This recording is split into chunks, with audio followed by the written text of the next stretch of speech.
Ang nakaraan sa Season 2. Naging mahirap rin para sa dalawang magkasintahan na si Dayan at Simon na maging masaya at puno pa rin ng pagmamahalan sa bawat oras at panahon, lalo na't napagitna na sila ng kani-kanilang mga trabaho. Umabot nga rin sa puntong kinakailangan ng hiwalayan ng binatang si Simon, ang dalaga, para makaiwas ito sa anumang delikadong pangyayari dahil sa misyon ng binata. Pagkalipas ng 2 taon, nagkaroon na rin ng bagong kasintahan ng dalagang si Dayan sa katauhan ni Keaton. Pero nang muli nagkita si Dayan at Simon, may biglang nangyaring hindi maganda at nagdulot ito ng disgrasya sa dalagang si Dayan. Tunghayan natin ang Season 3 sa pag-iibigan ni Dayan at Simon, at sana po ay huwag niyong kalilimutang mag-subscribe.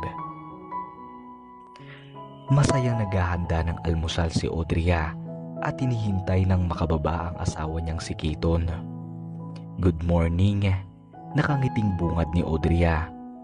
Ngumiti naman sa kanya si Keaton at lumapit sa kanya. Umagang umaga, ang sarap ng niluluto ng asawa ko," masayang sabi ni Keaton at marahang hinawakan ang pisngi ni Audria na biglang ikinapula ng pisngi niya. Hindi pa rin siya talaga sanay na hinahalikan ni Keaton kahit pa sabihing asawa niya ito. Ilalapag na sana niya ang mga pagkain niluto niya nang biglang sumakit ang ulo niya. "Audria, bakit?" Nag-aalalang tanong ni Keaton sa kanya, kaya agad siyang napatingin dito. "Sumakit kasi bigla ang ulo ko, tapos parang may nakita akong imahe ng 2 tao, pero hindi ko alam kung sino ang mga yun." Naguguluhang tanong ni Audria. Hinawakan ni Keaton ng 2 kamay niya na para bang sobrang nag-aalala. "Okay lang ako, mahal. Siguradong dala lang ito ng pagod. Kain na tayo," nasabi na lamang ni Audria at nagsimula na silang kumain.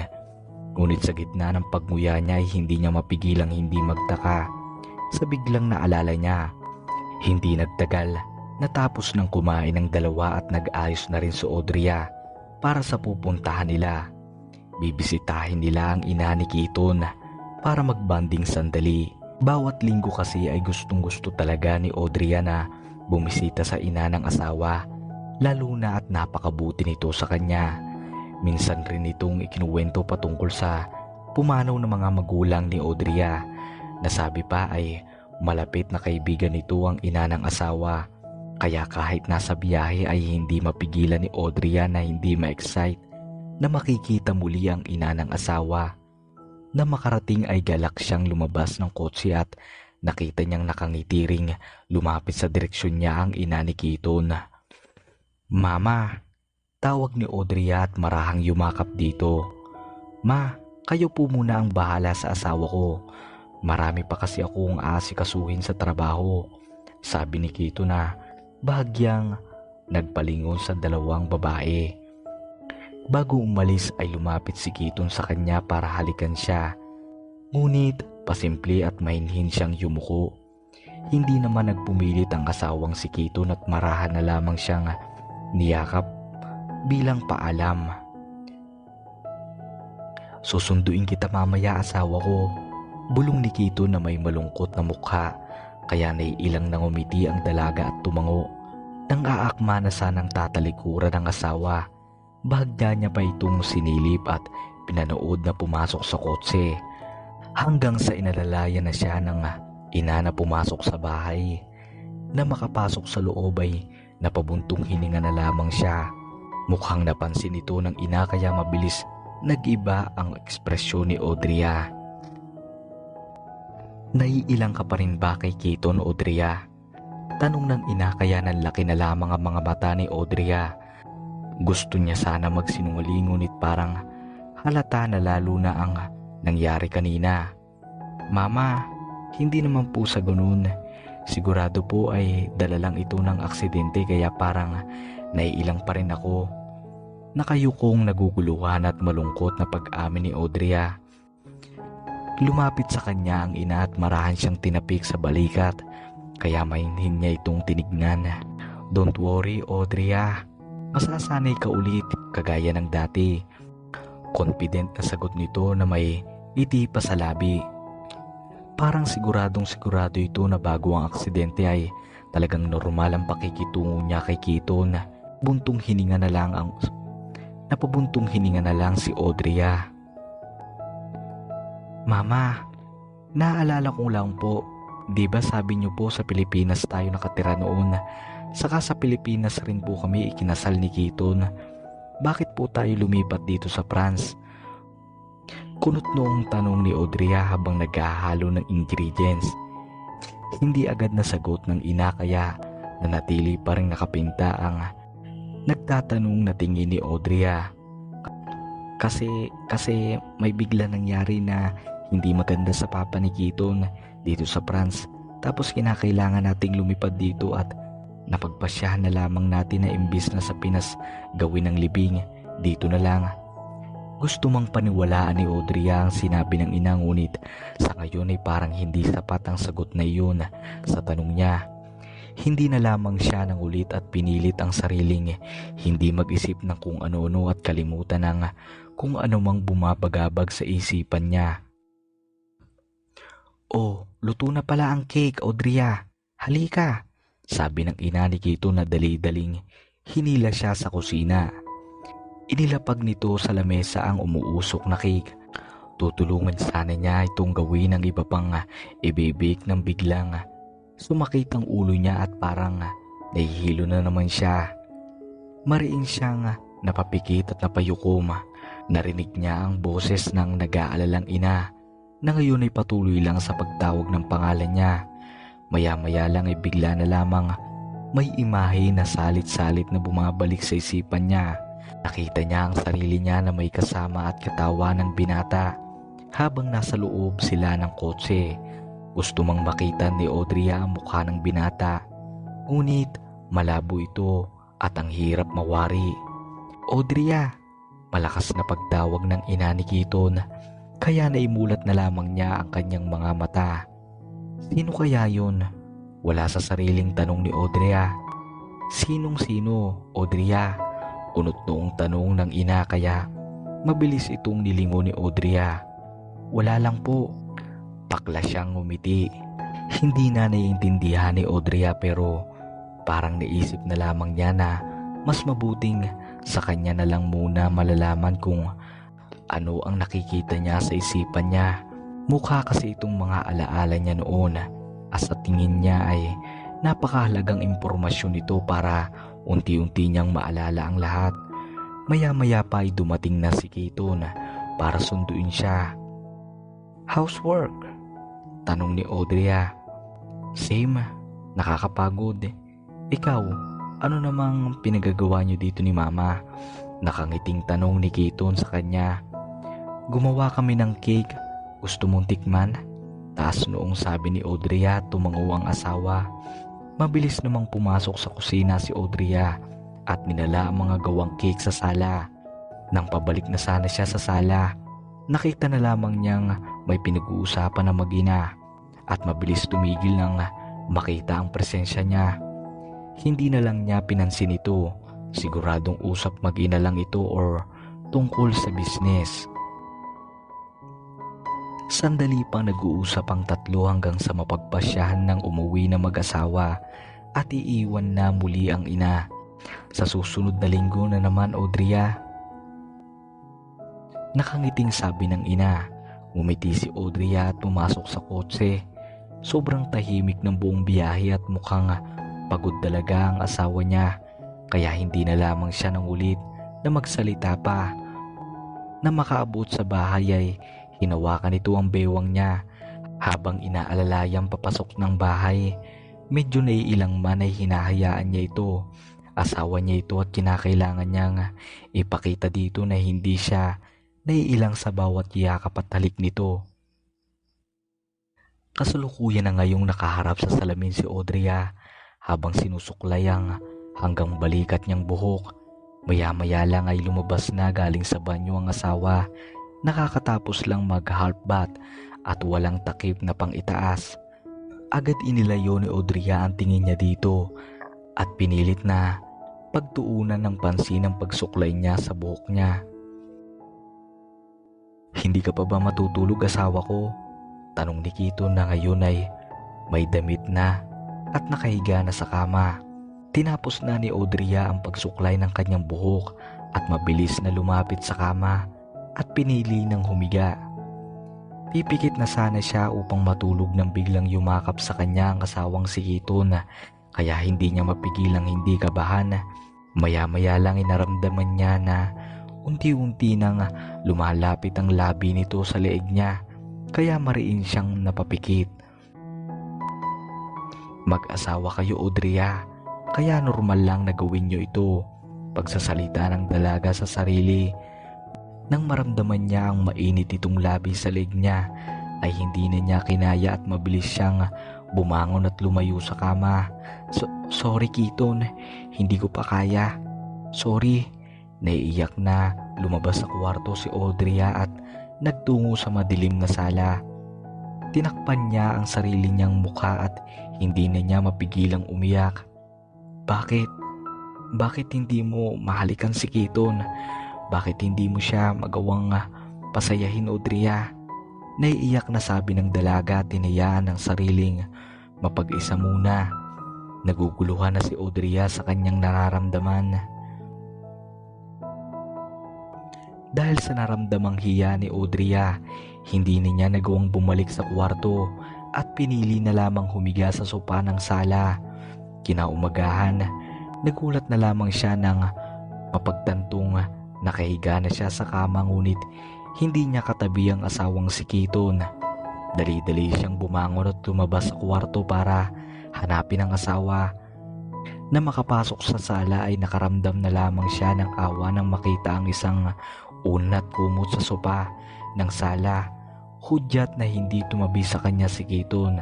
Sa halip, sa sala ito natulog. Naluluha naman siya habang ini-imagine kung paano siya inilipat ng asawa at hinayaang mag-isa na matulog sa kwarto. Good morning, asawa ko. Mahinang bulong galing sa likod niya, kaya bahagya siyang nagulat at mabilis na nilingon.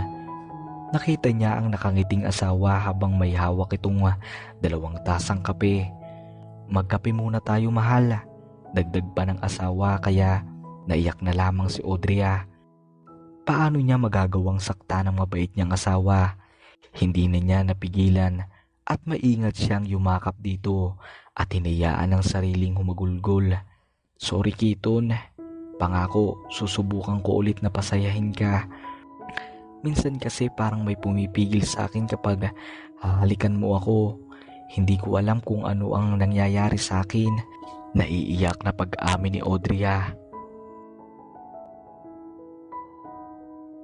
Audrey, gulat na tawag ng asawang si Kiton, kaya bahagyang kumulawa sa paghiyakap si Audrey. Inilapag muna ni Kiton sa maliit na mesa ang 2 tasang kape at nag-aalalang tumingin kay Audrey. Mahal, okay lang yun sa akin, kaya huwag kang mag-isip ng ganyan. Naiintindihan naman kita, kaya wala kang dapat ikabahala. Nakangiti ng sabi ng asawa, kaya mas lalong nakonsensya si Audrey. Ikaw na lang parati ang gumagawa ng paraan para pasayahin ako, pero ako, wala akong magawa para pasayahin ka, Kiton. Malungkot na sabi ni Audrey. Niyakap na lang siya ng asawa at marahang tinapik ang balikat niya habang patuloy pa rin siya sa pag-iyak. Ang makita kang nasa tabi ko, Audrey, ay masaya na ako. Wala na akong ibang mahihiling pa kapag nasa akin ka, mahal. Nakangiting sabi ni Kiton at marahang hinalikan ng noo ni Audrey. Nakaramdam na lamang ng matinding konsyensya si Audrey. Paano pa siya napatawad ng asawa niya matapos ng ginawa niyang paglayo dito? At dahil wala namang trabaho ang asawa niyang si Kiton, napagpasyahan nilang mamasyal sa mga kilalang spot sa France. Bakas naman sa ngiti ni Audrey ang saya na makitang masaya rin ang asawa niyang si Kiton. Gusto lang rin naman niyang pasayahin si Kiton dahil napapansin niyang siya lang ang palaging pinapasaya nito. Kahit papaano sa tingin niya, ng araw na iyon ay napasaya niya ang asawa. Habang naglalakad ay tumatawa sila. May mga ngiti sa labi at makulay na mukha. Para kay Audrey ito ang unang beses na mahigit 1 oras na niyang kasama ang asawa. Ito rin ang unang beses na namasyal sila dahil palagi lang kasi itong tutok sa trabaho at minsan nahihiya rin si Audrey na yayain itong mamasyal. Ngunit sa gitna ng pamamasyal nilang mag-asawa ay panay na rin ang nararamdaman ni Audrey na parang may nakatingin sa kanya, na parang may mga matang nakasunod sa bawat galaw niya. Minsan rin ay pasimple niya itong hinahanap ngunit wala naman siyang nakitang tao na kahina-hinala o nakatingin sa kanya. Isinuwalang bahala na lamang niya ito at mas tinuon ng pansin sa kasama niyang asawa ngayon. Kasalukuyan na sila ngayon naglalakad at nakapinta pa rin ang ngiti sa labi ng dalaga.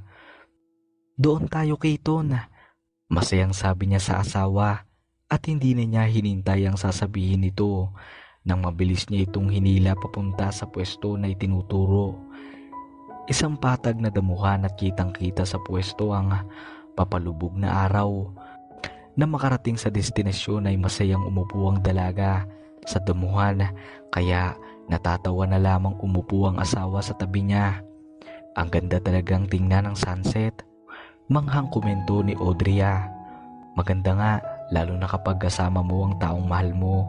Habang pinapanood ito, bagya na lamang lumingon si Audrey kay Keaton dahil sa narinig. Napalunok na lamang siya at makita ang seryoso at nakakalunod na tingin ng asawa. Hindi na niya kinaya kaya siya na ang umiwas ng tingin at pasimpleng ibinalik ang tingin sa araw. "Kahit ang pakikipagtitig sa kanya ay hindi ko rin magawa," malungkot na sabi ni Audrey sa kanyang isipan. "Keaton, pwede bang intindihin mo na lang ako kung minsan kumikilos ako na parang hindi asawa mo? Hindi ko rin alam kung dahil ba ito sa sinabi mong aksidente, pero minsan kasi parang naiilang ako kapag kasama ka." Nakita niyang parang nagdilim ang mukha ni Keaton at nakita niyang napayukom ito ng kamay. Hindi niya maintindihan kung bakit parang pinipilit nitong huwag ipakita sa kanya na naiinis na ito. "Okay lang, Audrey, okay lang," patipid na sagot nito. Maya-maya lang ay naramdaman na lamang niya ang marahang kamay ng asawa na nasa ulo niya at marahang inilapit at pinatong ang ulo niya sa balikat nito. Ilang saglit pa ay pakiramdam niya ay hinihila siya ng antok.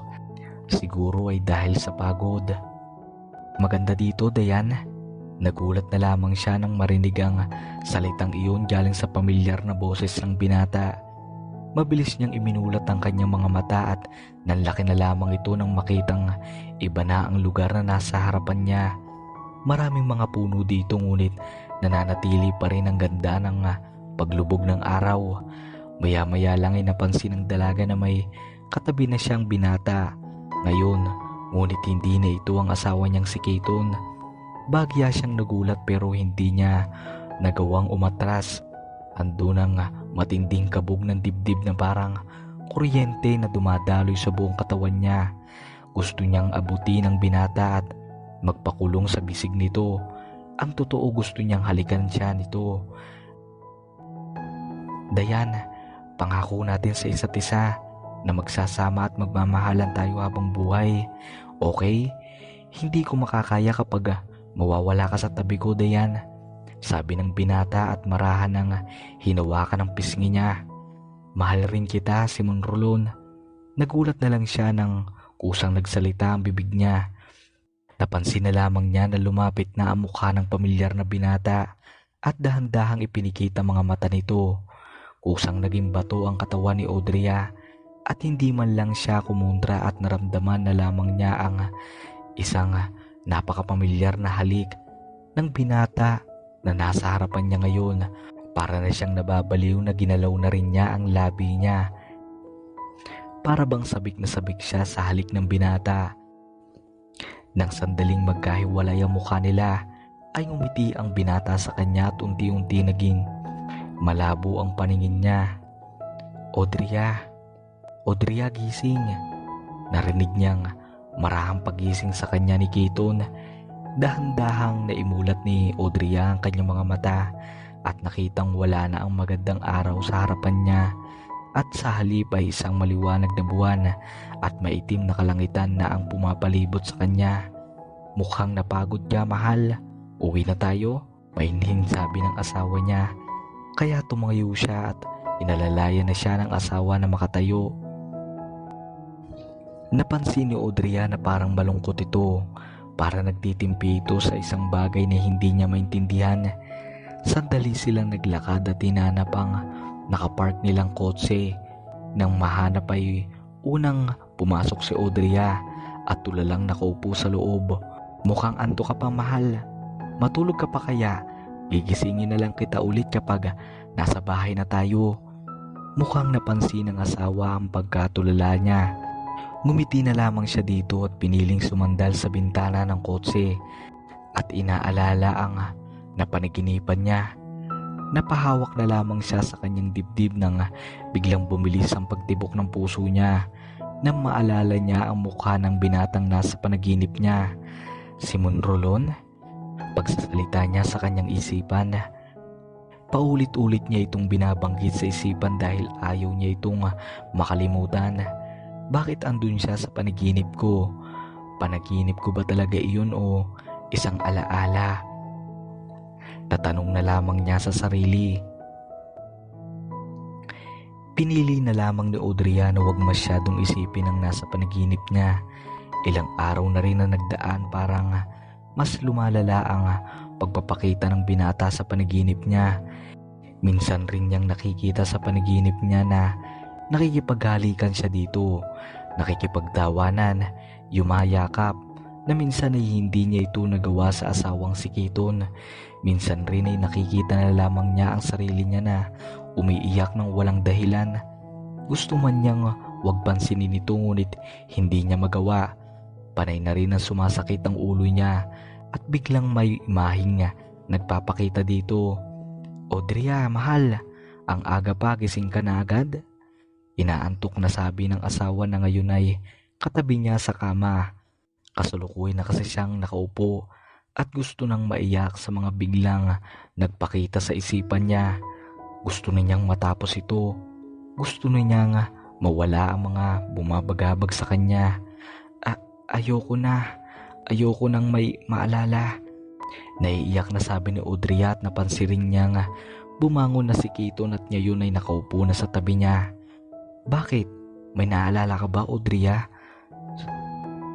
Seryosong tanong ng asawa kaya agad siyang napalingon dito. Naguguluhan na ako, Kiton. Bigla na lang kasing pumapasok sa isipan ko ang isang binata na talagang nagpapagulo ng isipan ko. Hindi ko alam kung ano siya sa buhay ko pero parati ko siyang kasama. Ayoko na. Napasabunot na lang sa kanyang sariling buhok si Audrey. Alam mo ba kung sino ang binatang iyon, mahal? Kinakabahan na tanong ni Kiton. Si Simon Rolon ang pangalan niya? Hindi ko alam kung sino siya. Naguguluhan na ako, Kiton. Naiiyak na sabi ni Audrey kaya mabilis siyang niyakap ng asawa. Ramdam na ramdam niya ang higpit ng yakap nito na para bang may kukuha sa kanya. Oh, he is your friend sa Manila. Si Simon talaga, kahit sa panaginip kinukulit ka. Patuksong sabi nito. Don't worry, I'll tell him. Pag nag-usap kami ulit. Kilala mo siya? Inosenteng tanong ni Audrey. Oh yeah, he is friend as I said. May hinang bulong ng asawa habang marahang tinapik ang likod niya. Nakalma na lamang si Audrey sa sinabi ng asawa. Sigurado nga ay isang tao lang si Simon sa nakaraan niya. Nang sumilip na ang araw ay nagsimula nang magbihis si Audrey. Pupunta sila ngayon sa sinasabing kaibigan raw ng asawa. Ready ka na, mahal? Tanong ng asawa kaya lumabas na siya sa kwarto. Halos isang oras ang biyahe nila bago makarating sa destinasyon. Nang sandaling huminto na ang kotse, nakita na lamang niya ang isang palamansyon na bahay at pumasok sila roon. Maya-maya lang ay biglang bumungod sa kanya ang isang Kasing edad lang nila na binata na may suot na smart glass. "Kap," tawag ng binata sa asawa niyang si Kiton. Bigla na lang nangunot ang noo niya sa narinig. Katrabaho kaya siya ni Kiton? Natanong ni Audrey sa isipan. Hindi kasi niya alam ang trabaho ng asawa at lalong hindi niya alam kung sino-sino ang kasamahan nito. "Gawin mo ang lahat para mapagaling ang asawa ko, Denver," seryosong sabi ng asawa, kaya tumango ang binatang tinawag na Denver. "Sumama po kayo sa akin, Miss Audrey," sabi ng binata. Bahagya munang lumingon si Audrey sa asawa at sumunod na sa binata. "Doktor ka ba?" natanong na lamang niya. Bahagyang tumawa ang binata at nagsalita. "Yes, Miss Audrey. Ako ang kaisa-isang poging doktor ni Kapitan Kiton. Ako si Denver Ralph. Pilyong tugon ng binata, kaya napangiti na lamang si Audrey. May mga ilan pa silang pinag-uusapan dahil mukhang malayo pa ang destinasyon na pupuntahan nila dahil sa sobrang laki ng mansyon. "Mawawala na ba ang biglang pagsakit ng ulo ko, Dr. Fritz?" natanong bigla ni Audrey. "Oo naman, kaya kong tanggalin ang mga ilang humahadlang sa pagmamahalan niyo ni Kapitan, Miss Audrey." Nakangiting sabi ng binata na para bang may ibang ibig sabihin ito. Sa gitna ng paglalakad nila ay bigla na lamang napaupo sa sahig si Audrey at halos mababasag na ang ulo niya sa matinding sakit na nararamdaman. Mariing siyang napapikit at nakita na naman niya ang pamilyar na mga pangyayari sa isipan niya. "Miss Audrey," nag-aalalang tanong ng binata sa kanya. May mga ilang siyang nakikita at parang unti-unting nagpapaliwanag sa isipan niya. "Mahal kita, Senyorita Diana Villapuentejo." Ito ang salitang paulit-ulit niyang naririnig sa isipan niya hanggang sa naalala niya ang lahat. "Mababaliw ako kapag mawala ka sa akin, Diana. Ayaw ko ring patagalin ito, kaya hihingin ko na ang kamay mo, mahal. Senyorita Diana Villapuentejo, will you marry me?" Mga pangyayaring sobrang linaw na ngayon para sa dalaga. "Miss Audrey," boses galing sa binatang doktor. Gulat na iminulat ni Audrey ang kanyang mga mata at natagpuan pa rin niya ang sarili niya na nakaupo sa sahig. Unti-unti nang may naalala si Audrey na dumagdag na naman sa mga katanungan niya. "Naalala ko na lahat." Tulalang bulong ni Audrey. "Paano ito nagawa sa akin ni Kiton? Bakit kailangan niya pa akong lukuhin ng ganito?" Naiiyak na sabi ni Audrey at napatingin sa binatang nakayuko at diretsong nakatingin sa kanya. "Asa ng mga magulang ko? Si Simon, anong ginawa niyo sa kanila?" Hindi maubos-ubos na tanong niya sa nakatinging na doktor. "Huwag niyo na akong lukuhin, Denver. Gusto ko nang umuwi sa Pinas." Seryoso niyang sabi at hinihintay ang sasabihin ng binata na ngayon ay nakayuko na. Hinawakan muna ng binatang doktor ang suot niyang salamin at nagsalita. "At dahil nakakaalala ka na ulit, kailangan nating burahin lahat ng yan dahil yan ang utos ni Kiton." Nakangiting sabi ng binatang doktor. Magpupumiglas pa sana si Audrey nang mabilis nang may itinusok ang binata sa kanya at nawalan na siya ng malay. Nagising na lamang siya ng kinaumagahan. Nakatabi na niya ang asawang si Kiton. Nakita niya nagising na ito, kaya ngumiti siya dito.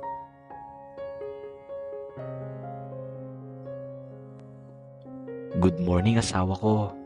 Nakangiting bati ng asawang si Kiton. "Good morning rin, mahal." Nakangiting tugon ni Audrey. Unang bumangon ang asawa at sumunod naman siya. Tutungo na sana siya sa banyo nang biglang nagsalita ang asawa niya. "May pupuntahan ka ba ngayon, mahal?" Kinakabahang tanong sa kanya ni Kiton. "Di ba linggo ngayon, mahal? Bibisita tayo kay mama."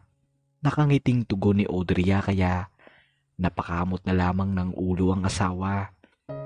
Na makaayos na ay lumabas na siya ng kwarto at excited na sumakay sa kotse. Hindi ka pa rin nagbabago, mahal. Na-excite ka pa rin kapag pupunta tayo kay mama. Natatawang komento ng asawa kaya ngumuso si Audrey. Siyempre naman, mahal. Nakangiti naman na ulit na sabi niya. Na makarating ay halos patakbo na siyang lumabas sa kotse at narinig pa niya ang ilang tawa ng asawa. Mama! Tawag niya sa ina ng asawa. Yumakap pa siya dito na parang ilang taon nang hindi nakita kaya natawa na rin ang ina.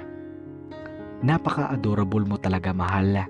Kaya mababaliw talaga ako kapag nawala ka sa tabi ko. Biglang pagsasalita ni Keaton kaya napalingon si Audrey sa asawa na ngayon ay nakatingin sa direksyon niya. Kung mawawala ka man sa akin, Audrey, wala akong ibang mahanap na kagaya mo sa mundong ito. Napaka-unique at special mo lang talaga. Nakangiting sabi ni Keaton na ngayon ay nakalapit na pala sa gawin niya. Kaya wag mo akong iiwan, Audrey, okay? Dagdag pa ng asawa. Hindi siya nakasagot at tulalang napatingin sa mukha ng asawa. Naramdaman na lang niya ang mainit na labi ng binata na dumapo sa noo niya. Magpakasaya ka kasama ni Mama, Audrey. Susunduin kita mamaya, sabi pa ng asawa na nagsimula ng pumasok sa kotse. Bago pa man buong makapasok ang asawa ay mabilis na lumapit si Audrey at mahigpit na niyakap sa likod ang asawang si Keaton. Salamat, Keaton. Pagpapasalamat ni Audrey at ikinagulat naman ito ng asawa. Natatawang humarap sa kanya si Keaton at marahang hinawakan ng braso. Ang higpit nun natatawang komento ng asawa kaya malungkot na napangiti si Audrey. Sige na, mahal, hindi ako pwedeng mahuli sa trabaho. Kita na lang tayo mamaya.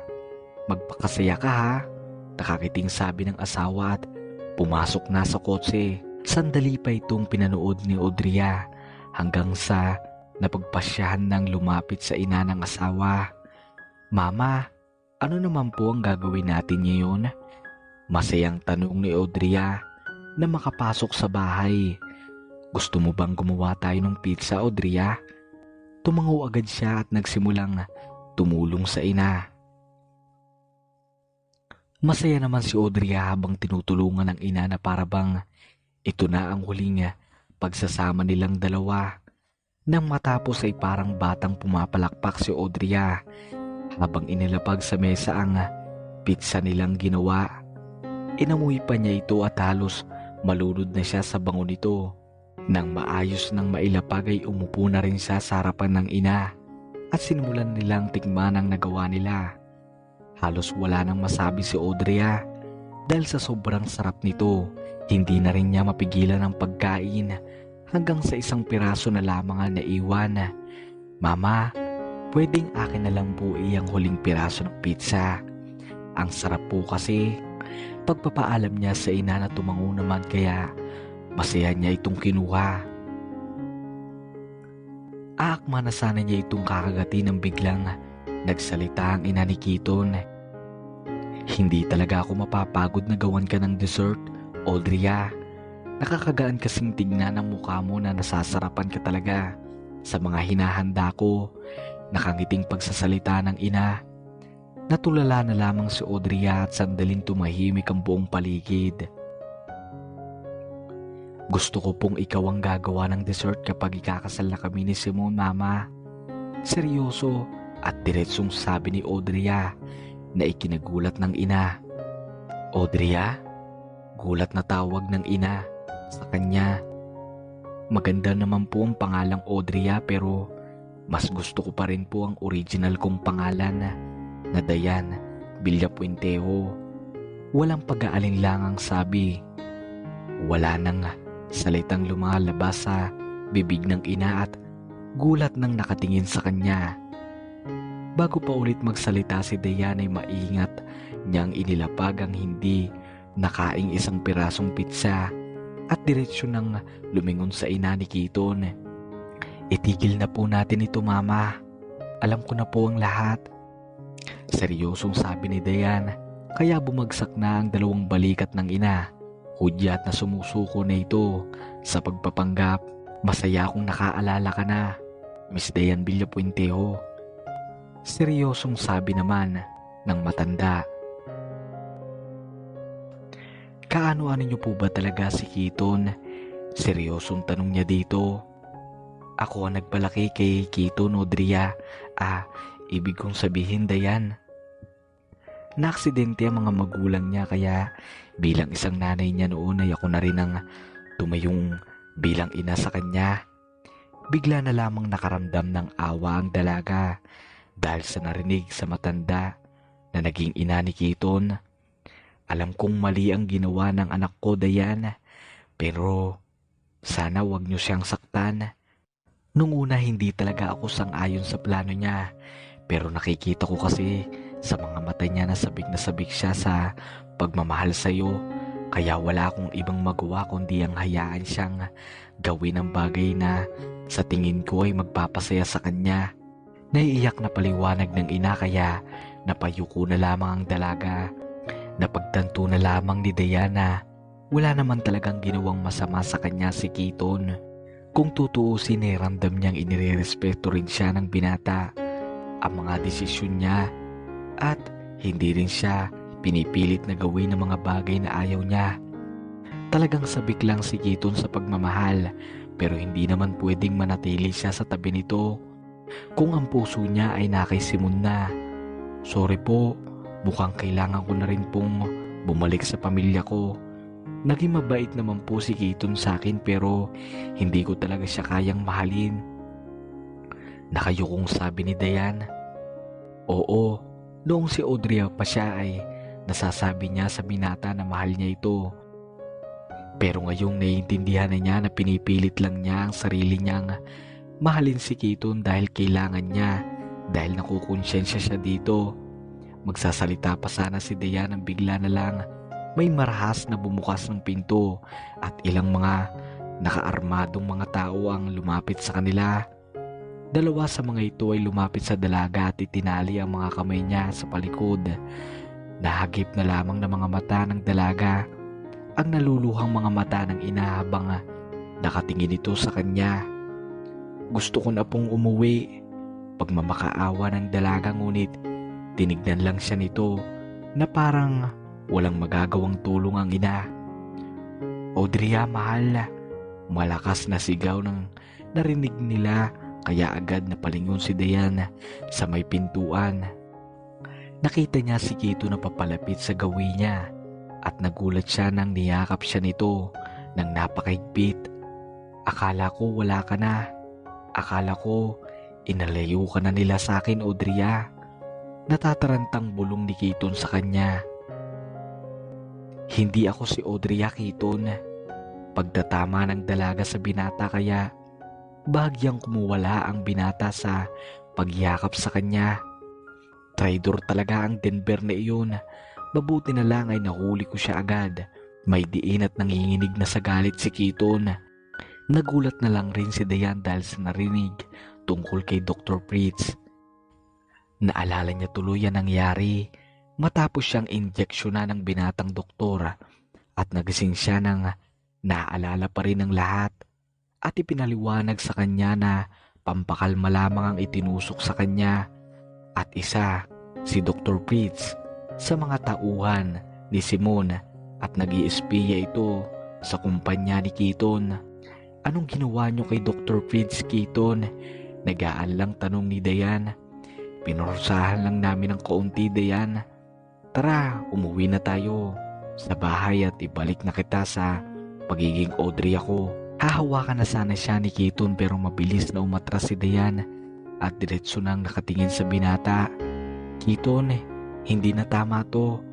Alam mo naman na si Simon lang ang nagmamay-ari ng puso ko kaya wag mo nang ipilit ang sarili mong paniwalaan ang mahal kita. Dahil ikaw na mismo ang pumapatay sa puso mo kapag ipinagpatuloy mo pa ito. Mahabang paliwanag ni Dayan kaya napahinto si Kiton. Pero masaya naman tayo nung si Audrey ka pa at magkasama tayong dalawa, di ba? Pwede nating ibalik ang magandang samahan natin, Dayan, kung sasama ka lang sa akin. Halos parang nagmamakaawa ng si Keaton habang nakatingin sa kanya. Agad namang umiiwas at napayuko si Dayan dahil sa sinabi ni Keaton. Nakaramdam nga ako ng saya, Keaton, pero hindi na ako yun at isa pa, kahit burahin mo pa ang lahat ng mga alaala ko, mananatili pa rin ang mga espesyal na mga alaala dito sa puso ko. Marahang sabi ni Dayan kaya bahagyang bumagsak ang balikat ng binata. Maya-maya lang ay nakarinig na sila ng ilang mga putok galing sa labas. Nandito na sila! Galit na sabi ni Keaton kaya unang pagkakataon ay marahas siyang hinawakan sa braso nito at isinama sa paglabas ng bahay. Nagulat na lamang ang dalaga nang makita ang matagal na niyang hindi nakita. Simon? Halos mangiyak-ngiyak na tawag ni Dayan. Naihibang ka na talaga. Galit at malakas na sigaw ng binatang si Simon habang may hawak na ring baril na nakatutok sa direksyon ni Keaton. Kinuha mo na sa akin ang lahat, Simon, pati ang atensyon noon ni Mami at ngayon pati ang pagmamahal ng isang babae. Ipagkakait mo rin sa akin? Nagulat na lamang si Dayan sa biglang sabi ni Keaton. Anong ibig mong sabihin, Keaton? Naguguluhang tanong ni Dayan. Ang magaling mong Simon ay half brother ko, Dayan. Magkapatid kami sa isang ina. Nanlaki na lamang ang mga mata ng dalaga na marinig iyon. Malapit na magkaibigan ang ama namin noon.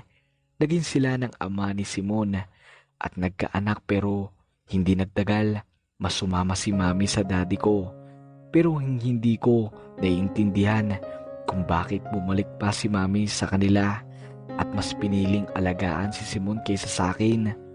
May diin at parang naiiyak na kwento ng binatang si Keaton dahil pinilit ng ama mo si Mami na magpakasal kahit ang totoo naman ay mas gustong sumama ni Mami sa ama ko. Keaton, malakas ring sigaw ni Simon na parang hindi papayag na itago ang katotohanan. Naguguluhan ng nakatingin ang dalaga sa dalawang binata. Masyadong mabilis para sa kanya ang mga pangyayari. Kaya ibalik mo na sa akin si Dayan, Keaton. May diin na pagsabi ni Simon kaya bigla na lamang tumawa si Keaton na napakaloko. Sa tingin mo ba ganun na lang kadali iyon, Simon? Basta-basta mo na lang ba ako aagawan? Nakakalukong sabi ni Keaton at marahas na hinawakan ang baba ni Dayan. Nagulat si Dayan sa ginawa ng binatang si Keaton at ngayon ay nakatingala na siya rito na akma ng halikan siya. Gusto sanang itulak ng dalaga ang binata para pigilan ito, ngunit nakatali ang dalawa niyang kamay sa likod kaya hindi niya ito magagawa. Keaton!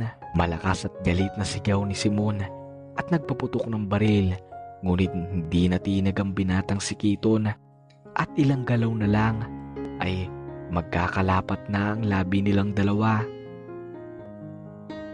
Halos maiyak na lamang ang dalaga at marahas na tinanggal ang pagkakahawak ni Keaton sa baba niya. Mabilis na lamang ibinaon ng dalaga ang sariling mukha sa makisig na dibdib ni Keaton at umiyak. Halatang nagulat si Keaton at ang lahat sa biglang ginawa niya. Hindi pa rin gumalaw si Keaton na halatang gulat na gulat pa rin sa nangyari. Keaton, please, itigil na natin to. Alam kong hindi mo ako hahalikan dahil alam mong hindi ko iyon gusto. Isa kang mabuting tao, Keaton, kaya natatakot ako kapag nagkaganito ka. Kahit kailan hindi mo ako pinilit na humalik sa'yo. Kahit kailan hindi mo ako sinaktan at nirerespeto mo pa rin ang desisyon ko. Kaya nang makita kita ngayon ay parang hindi na ikaw si Keaton. Naiiyak na sabi ni Dayan na nagpatinag sa binata. Napaupo na lamang sa lupa ang dalaga na patuloy pa rin sa pag-iyak. Hindi na niya alam ang gagawin niya. Maya-maya lang ay nakita na lamang ni Dayan ang pagyukom ng mga kamao ni Keaton at nagulat siya sa biglang ginawa nito. Dahil sa'yo, Simon, hindi ako magawang mahalin ni Dayan. Dahil sa'yo, wala nang natitira sa buhay ko. Marahas na ipinutok ni Kito ng baril at halos mawala ng hininga ang dalaga nang makitang natamaan si Simon sa dibdib. Halos lumabas na ang baga ng dalaga nang tawagin si Simon at walang pag-aalinlangan na lumapit dito. Naiyak lalo ang dalaga nang makitang nakahandusay na ang binata habang duguan. Mabilis niyang pinatong sa kanyang kandungan ng ulo nito at marahang tinapik ang mukha. Simon, gumising ka.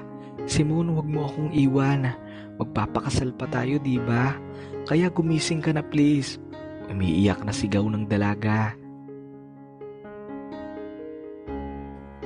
Dayan, boses ni Kiton.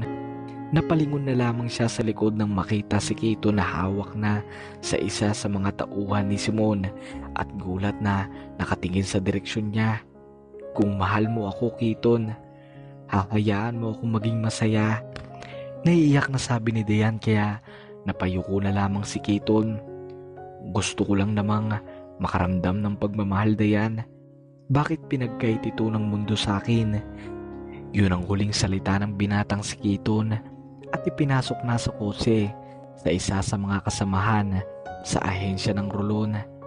Napayuko na lamang si Dayan dahil sa huling sinabi ni Kiton na nagsimula ng kargahin ng mga tauhan ng walang malay na si Simon. Kritikal ang kalagayan ni Simon. Dayan, kailangan na agad natin siyang madala sa ospital. Biretsong sabi ng binatang si Dr. Fritz. Naputok rin ang muka. Mukhang ito ang sinabi ni Kiton kanina. Nakaunting parusa sa binata. Hindi nagtagal at dali-dali nang biniyahe papuntang ospital si Simon. Hindi na rin matigil sa pagdasal ang dalaga habang hinihintay na lumabas si Dr. Fritz at alamin ang kalagayan ni Simon. Maya-maya lang ay lumabas na ang inaasahan niyang doktor at halos patakbong lumapit dito. Kamusta? Ano na ang kalagayan ni Simon? Natataranta at nanginginig na tanong ng dalaga. Hindi agad sumagot si Dr. Fritz at yumuko. Doktor, ano ang nangyari kay Simon? Sagutin mo ako.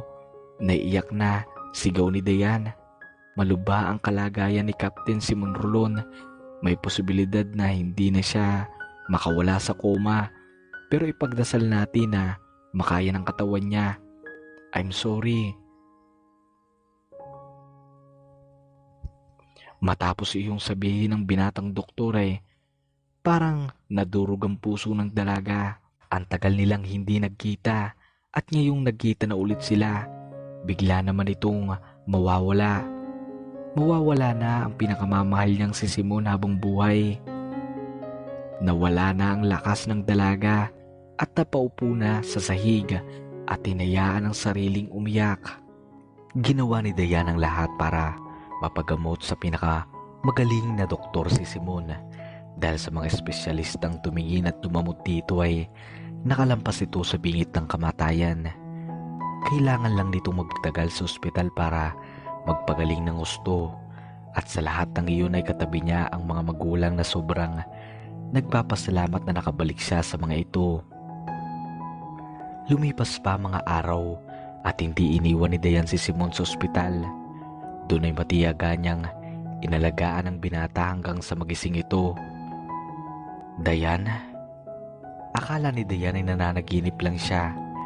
Bigla siyang napabalikwas ng bangon mula sa katabing kama ng hinihigaan ni Simon sa ospital. Oh my God, Simon! Gising ka na! Hindi magkamayaw na halik at yakap ni Dayan sa dating nobyo. Please, don't do it again. Magpapakasal pa tayo. Oh my Dayan, sorry kung natakot kita. Pero katulad ng pangako ko sa'yo, hindi kita iiwan. Sabay tugon ng yakap sa namiss niyang mahal na si Dayan. Nang mga sumunod na araw ay pinuno ng magkasintahan ng mga araw ng saya. Binawi nila talaga ang lahat ng panahon na nawala sa kanila. Let's get married now, Dayan. Habang nakaupo sa pools na banggit ni Simon, nanggilid agad ang luha ni Dayan. Matagal na niyang iniintay ito at hindi niya na mahintay na maging isang Mrs. Diane Villapuentejo Rolon. "Okay, Simon. Okay." Sabay yakap niya sa binata. "I can wait to be married to you, Simon," na tinugon ng binata ng isang matamis na halik. Isang araw bago ang kasal ay dinala niya si Simon sa puntod ni Keaton. Nagsimula na silang maglakad hanggang sa mahanap na ang puntod ng binatang si Keaton. Marahang nilapag ng dalaga ang bulaklak sa tabi ng litrato nito at diretso nang nakatingin dito. "I still hate him," biglang sabi ni Simon, kaya napalingon si Diane sa binata. "Pero kahit ang laki ng ginawa niyang kasalanan, hindi ko pa rin mapigilang hindi maawa sa kanya." Seryoso pa rin sabi ni Simon.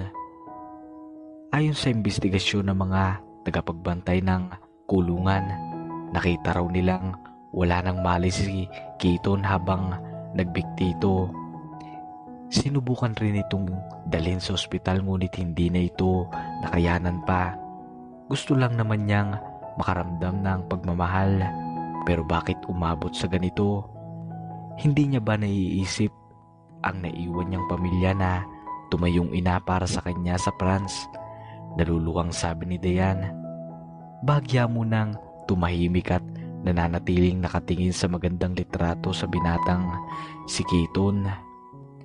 Hanggang sa umabot ng halos kalahating oras na napagpasyahan na nilang magpaalam dito. "Dude, salamat sa pagmamahal ni Diane. Salamat rin at hindi mo siya hinalikan. Kung hindi..." Naputol na lamang ang salita ng binatang si Simon na marahan siyang hinampas ni Diane sa balikat. "Basta salamat sa lahat." Pagtatapos ng binata. "Thank you rin, Keaton, dahil naging mabuti ka sa akin. Hindi pa ako nakapagpaalam sa iyo ng maayos kaya heto na. Sana masaya ka na kung saan ka na ngayon at tatandaan mo na mahal ka naming lahat. Mananatili ka pa rin sa puso namin." Matapos iyong sabihin ng dalaga ay napagpasya na nilang umuwi at nagsama ng masaya kasama ang binatang si Simon. Wala nang pinakamagandang araw sa paningin ni Diane ng araw na iyon. Ito lang naman ang araw na finally ay ikakasal na sila ni Simon.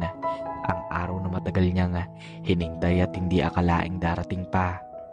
Nandun ang lahat ng mga taong kilala nila. Ang mama at papa ng dalaga, ang ina ni Simon, ang kaibigan niyang si Rain, si Aldous na kasama ang nobya niyang si Felicia, ang baliw na si Dr. Fritz, ang mga babaeng umaway sa dalaga noong siya ay si Ella pa. Pero talagang siya ay isang prinsesa na bida sa araw na ito. Ngunit ang talagang nakaagong ng pansin niya ay ang guwapong binata na ngayon ay nakangiting nakatutok sa direksyon niya. Hindi na niya napigilan na maluha nang maalala ang unang pagkikita nila ng binatang si Simon. Ang araw na ipinaglalaban siya, ang mga araw na minsan ay hindi sila nagkakaintindihan, ang mga panahon na nahiwalay siya dito at madami pa silang pinagdaan ng dalawa na talagang naging hadlang sa relasyon nila. At heto na sila ngayon. Ikakandado na nila ang mga puso nila sa isa't isa at ito na ang simula para bumuo ng masayang pamilya. Na makalapit ay nagulat na lamang ang dalaga nang makita ang binatang si Simon na may mga naluluhang mata na agad naman itong pinunasan. Umiiyak ba ang kapitan ng Rolon Agency? Birong bulong ng dalaga kay Simon. "Hindi bakit naman ako iiyak?" Pagsisinungaling ng binata kaya natawa ang dalaga. "Gusto ko ng 3 anak, Kapitan Simon." "Copy?" Bulong ulit ng dalaga na nakapagpahinto ng binata. Halatang nagulat. Copy, mahal ko." Wala sa sariling sabi ng binata at tumarap sa altar.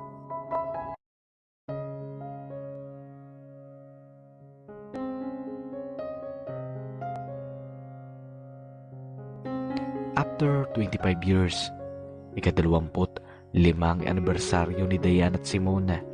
Napabuntong hininga na lang si Dayan habang iyakap ng asawang si Simon na kahit 25 years na nakalipas ay matikas pa rin. Mabait ang Diyos sa pamilya nila. Sa lahat ng pagsubok ay ando ng pagmamahalan. Nasa family trip ang Rolon family at masayang pinapanood ng mag-asawa ang mga apo nila na naglalaro sa buhangin.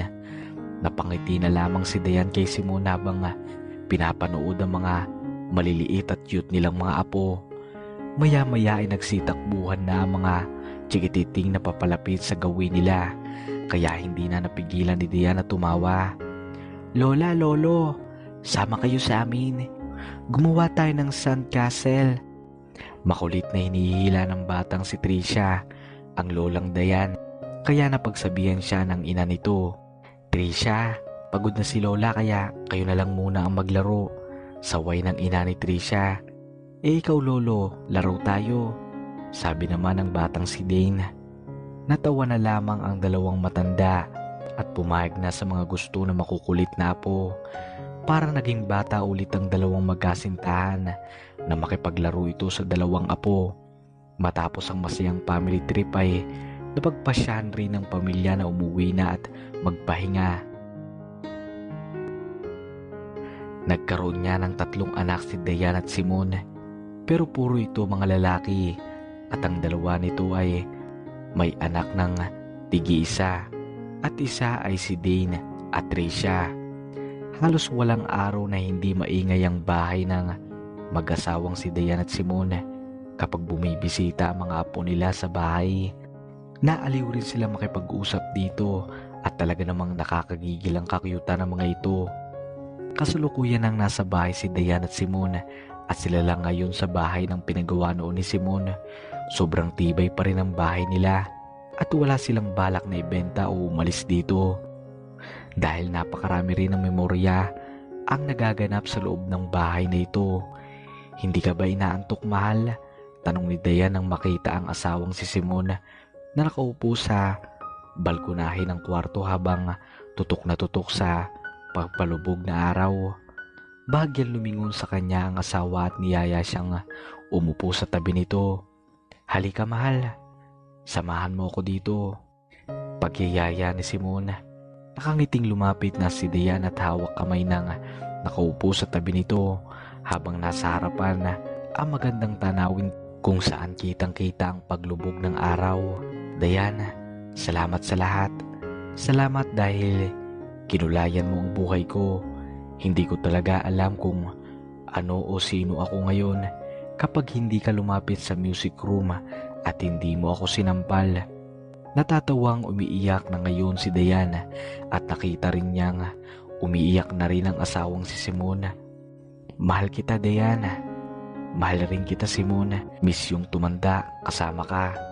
"Mission accomplished," bulong ni Simon kaya marahang natawa si Dayan. "Hindi ka pa rin nagbabago Simon. Baliw ka pa rin talaga." Napatingin na lang siya sa langit, sabay bigkas na maikling pasasalamat sa Diyos. Dito na po magtatapos ang nakaka-excite na sa buhay ni Dayan.